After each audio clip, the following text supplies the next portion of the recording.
Hello again. Video 4. What have we covered so far? 2006 was peak year for 9/11 Truth.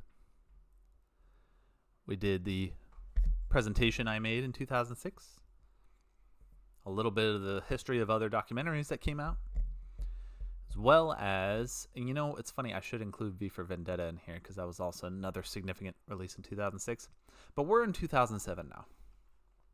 We went over my second PowerPoint, which was further refined. I forgot to mention that, let's see if I can bring this to the front for a second. I made these in early 2007 all across my campus at college, promoting what I thought was really the best website, which it still is, in my opinion. Mainly superseded by AE 9/11 Truth. So AE 9/11 Truth started 2007, and they released Blueprint for Truth. They're all architects and engineers. As we approached the end of 2007, I started my semester abroad in Austria, and I wanted to, of course, do another presentation, further refined, even still.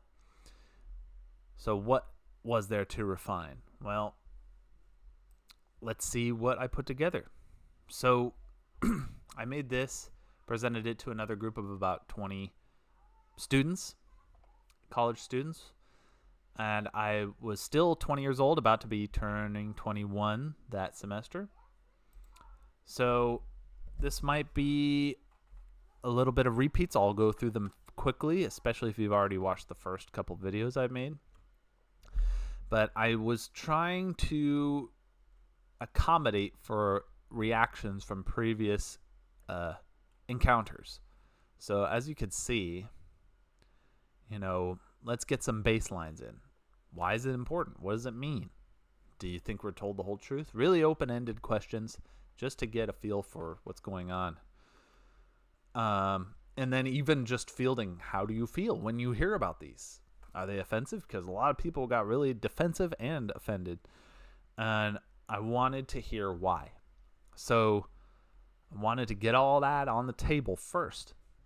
And then ask, could somebody who loves America and understands the reality of its tragedy sincerely believe that some people in the U.S. government had a conscious role in the attacks? Because, and to this day, you'll see a lot of YouTube comments, Facebook comments. You are trivializing the tragedy, or you're disrespecting the victims, all this kind of stuff. And it's really hard to get through to them. So I thought, this isn't a conspiracy. This is just understanding, honoring those who died with an honest, cooperative pursuit of the truth. And then having this question open, asking why, because it's usually a knee-jerk reaction. It's not a well thought out position. It's an emotional position. And, upon further reflection, they might revise it. Maybe they won't. So we start off with no hard evidence, just right from the gate, which we know has a little bit further context, but still, even when we use ChatGPT to examine it, there were intelligence reasons. Yeah, still no hard evidence, though. The only tape that captured Bin Laden referring to himself as a 9/11 mastermind didn't stand up to the FBI's test for authenticity. This is referring to the Fat Bin Laden tape, which is an image or photo E. So he looks different, and the translation was a mistranslation. So there's two problems with that. That was the first tape, and that was the only tape we had, or audio from Bin Laden until the confession or acknowledgement tape in 2004, 4 days before the election. Went over the same terrorist stuff again, in terms of motive and how it doesn't align with previous attacks. His quotes. So it looks like we front-loaded it with the Bin Laden stuff here. Basically casting doubt on him being the culprit. It could have been another terrorist. It could have been his friend. Who knows? So brought up this guy again, really just because he comes across as an authority. And so an authority that's casting doubt on the the main source of the evidence for blaming the hijackers. It's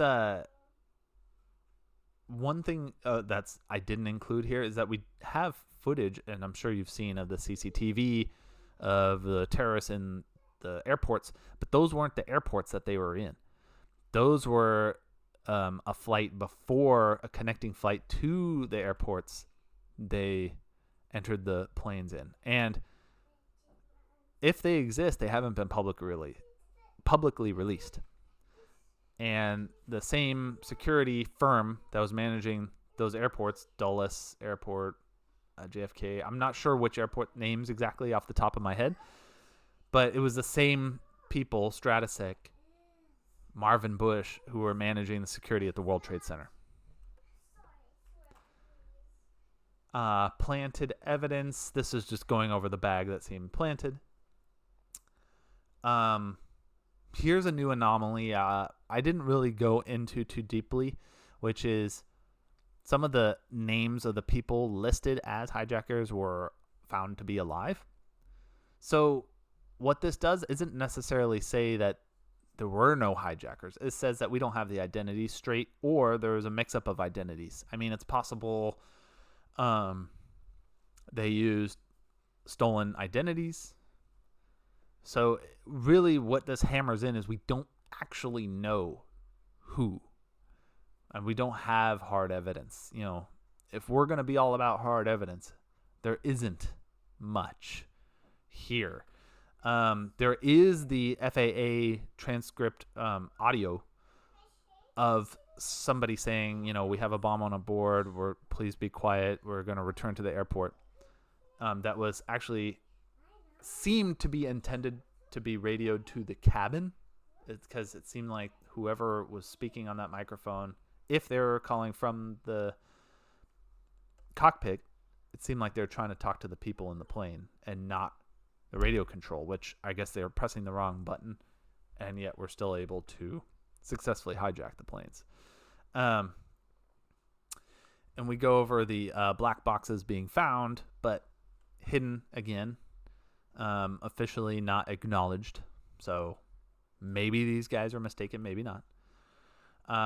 We also sort of dismantled this one. I mean, it is also suspicious too, you know, upon further reflection after I critiqued this slide before, saying, oh, you know, it was just the accounts from the operators,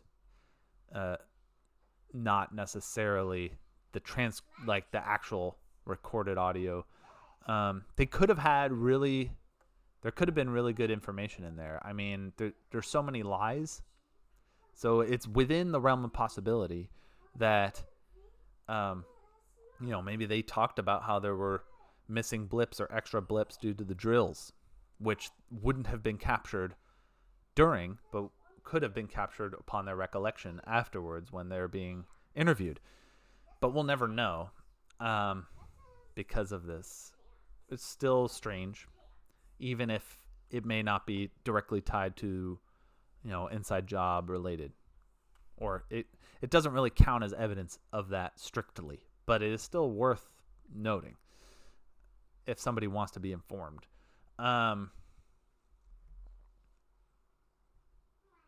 You know, this is just more generalizations here about, you know, whatever happened in this until proven guilty. You know, is it possible, based on those probably shocking facts to people who aren't aware, is there more? This is really just warming up the audience here to have a little bit more of an open mind. You know, it is fair to not understand why the hijacked planes were not intercepted, especially the plane that struck at the Pentagon, which was an hour and a half into the attack and almost an hour after the second strike, when we knew we were under attack and there were multiple hijacked airlines. And there were 3 military air bases surrounding the Pentagon, each less than 20 miles away.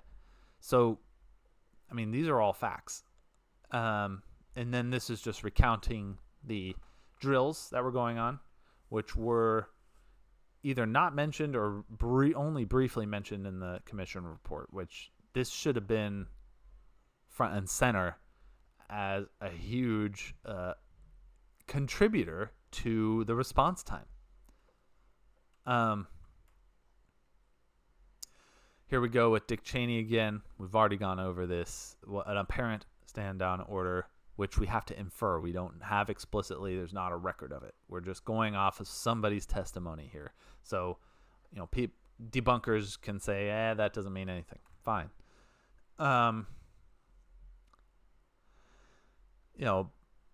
Recapping again, trying to warm up the audience to this idea here. And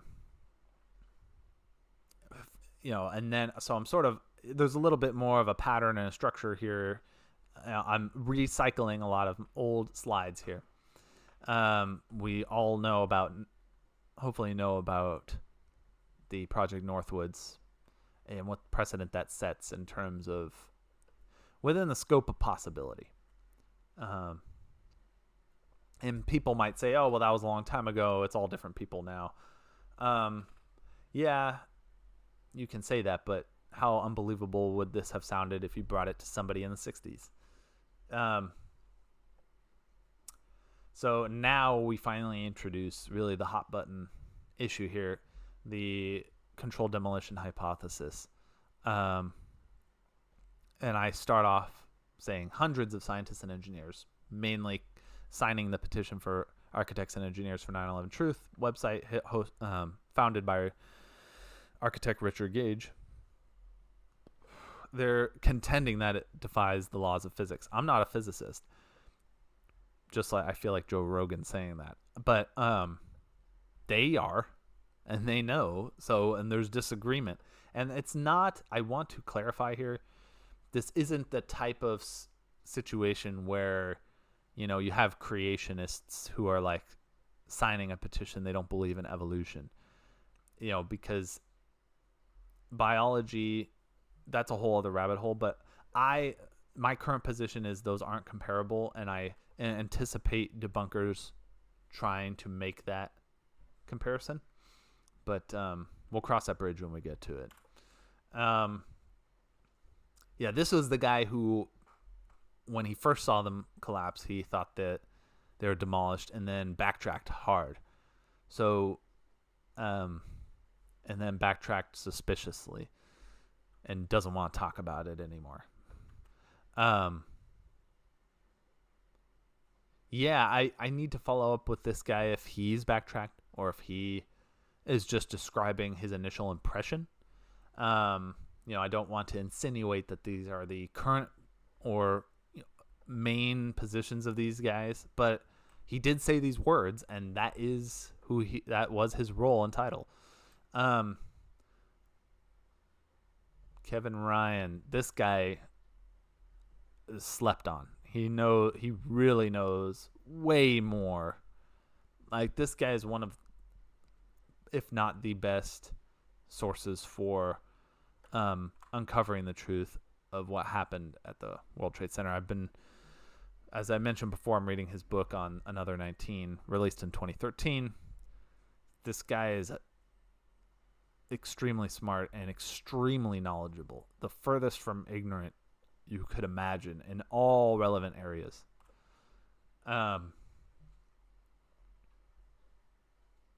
This is really interesting because he died when the second tower was destroyed.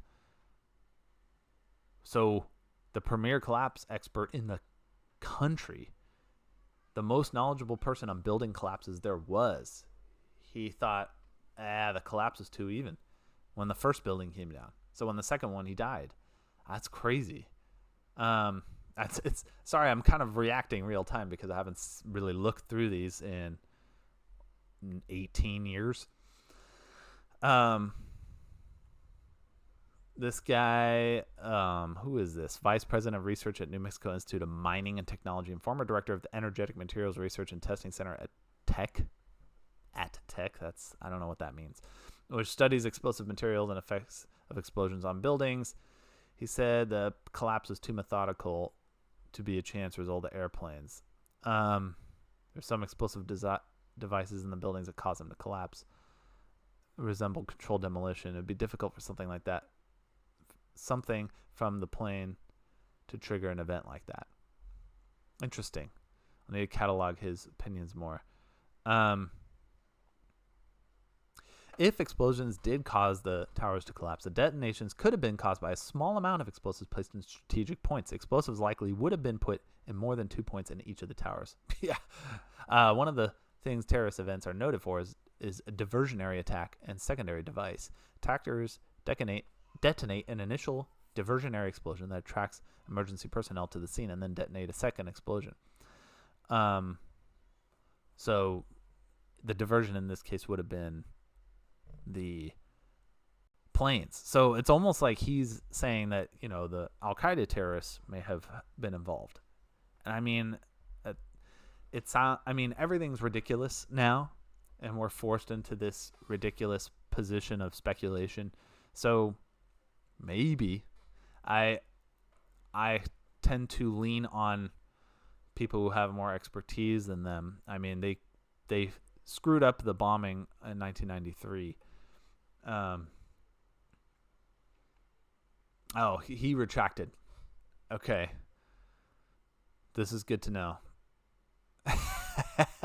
Poor guy. He's like, I'm very upset. I'm not trying to say anything did or didn't happen. And it's funny, I kind of let go of this whole 9/11 truth thing really as part of a social peer pressure, not engaging in good faith with the content of the arguments one way or the other. And we brought this up before. There was a gag order to prevent firefighters from saying it was a demolition. I mean, what the hell? We bring up the free fall argument again. We've seen this in the previous slide or a previous PowerPoint earlier on from 2007.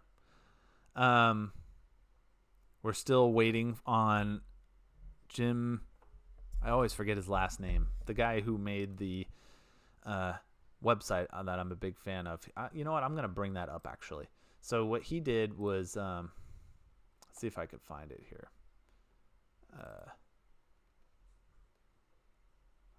Yeah, Jim Hoffman. He made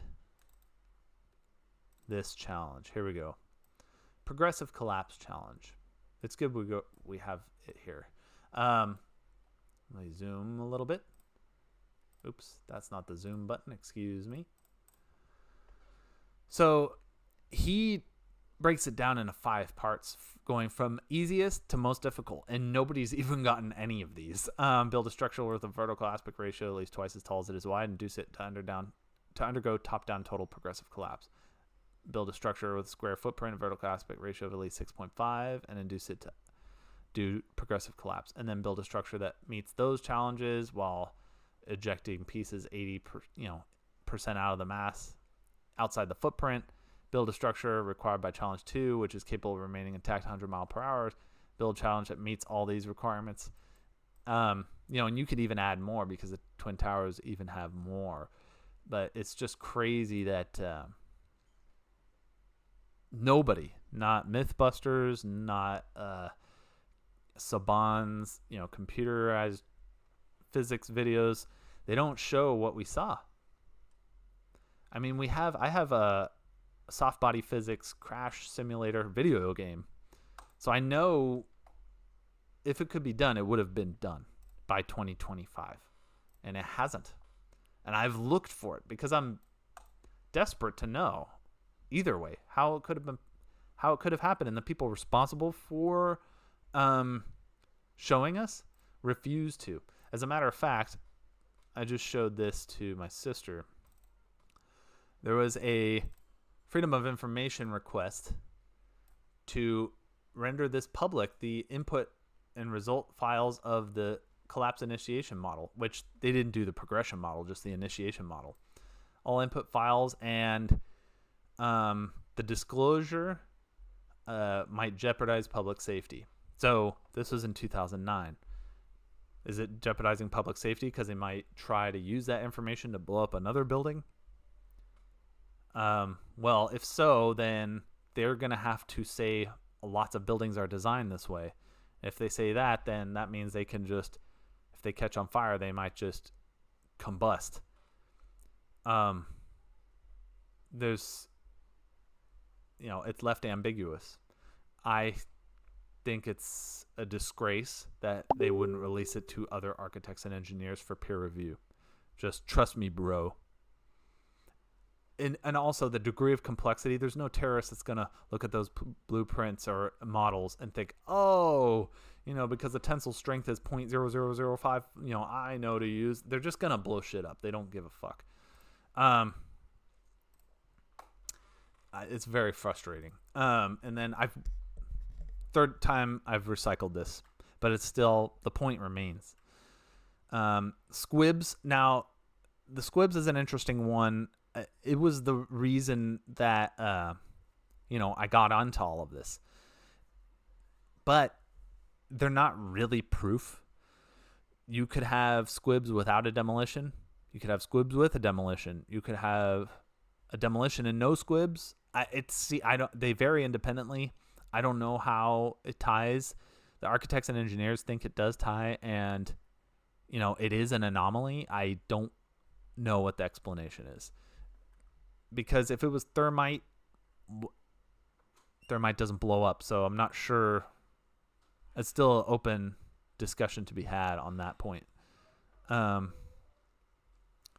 see. And then we've already gone over this in detail. Okay.